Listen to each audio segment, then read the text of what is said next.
Нурлат муниципаль районы иктисадый советы ел башлану белән үз эшенә кереште. Кризиска каршы штаб булдырылды, чаралар планы барланды. Бүгенге көндә эш урыннарын саклау, хезмәт хакын киметмәүне мониторинглау, сыры хезмәт базарын легаллаштыру һәм бәяләрне контрольдә тоту буенча күләмле эш алып барыла.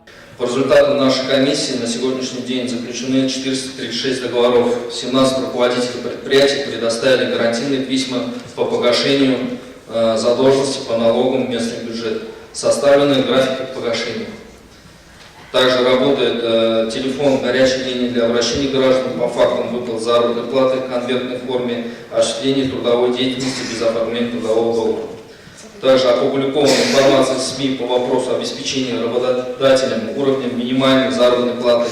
На сайте района размещены памятки о минимальной заработной плате в Республике Татарстан, о мерах административной ответственности работодателей за нарушение норм трудового законодательства. Кризис көлендә батмыйча катлаулы шартларда яшәп калу ысуллары һәркемнең үзенеке. Әйтик, Макойл кеше нефть компаниясе кризиска каршы стратегиясын булдырган. Биредә эш урыннарын кыскартмыйча, нефть чыгару күләмен киметмичә, бу елның 1 январына хезмәт хакын 15% арттыруга ирешкәннәр. Экспорт пошлиналары кимеп, файдалы казылмалар табуга салынучы салым күләме артса да, кризистан чыгу юлын агымдагы чыгымнарны оптимальләштерүдә күрәләр. Кризис и ценовая политика нефтяная и курс доллара, прыгающий, влияли и на работу нашей компании. На 2015 год мы проработали 3 варианта развития событий до падения цен до $40 за баррель. Шулайда быелгы кризис айрыша авыл хуҗалыгы тармагына нык тәэсир итәчәк. Сөләйманов крестьян фермер хуҗалыгында бүгенге көндә 400-гә якын кеше хезмәт куя. Уртача хезмәт хакы 13 000 сум тирәсе. Һәм җитәкчелек ышандыру буенча катлаулы шартларда да алар эш темпында минималь хезмәт хакы күләмен дә саклап калачаклар. За 2014 год хозяйство задолженности по зарплате не имеет. В хозяйстве минимальная оплата труда с 1 января 2015 года составляет 6420 рублей. В предыдущем году она была 5554 рубля, увеличение на 15,6%. Әмнә районның тагын бер эре җитештерүчесе Нурлат сөте җәмгыяте икътисади кризистан үз заводларында ряженка һәм ацетофил сөт җитештерү линияләре сафка бастырып чыкмакчы. Моннан тыш Зүзәй авылындагы терлек фермасын торгызырга ниятләре. Бу нурлатлылар өчен өстәмә эш урыннары һәм хезмәт хакы дигән сүз. Мы планируем также увеличить в этом году на 15-17% оплату труда.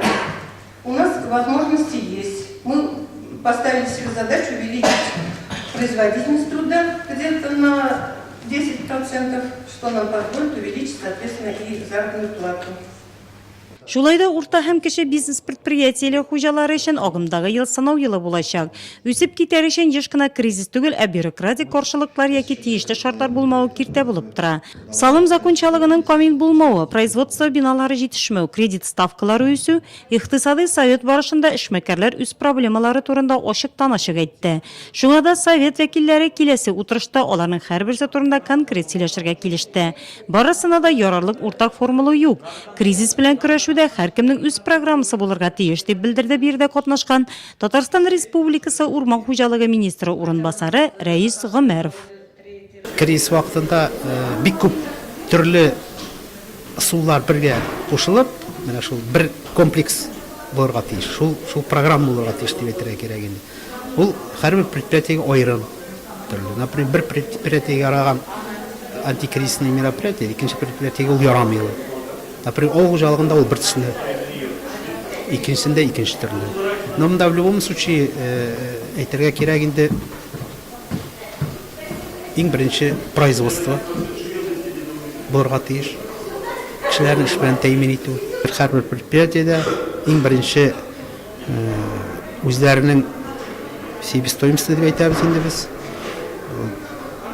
Саны башлап, например, шул оптимизация bütün чыгымнарны исәпләп, аларны минимизировать итеп, башлап, шуннан башлап, и инде качестволы продукция җитештерергә тиешләр.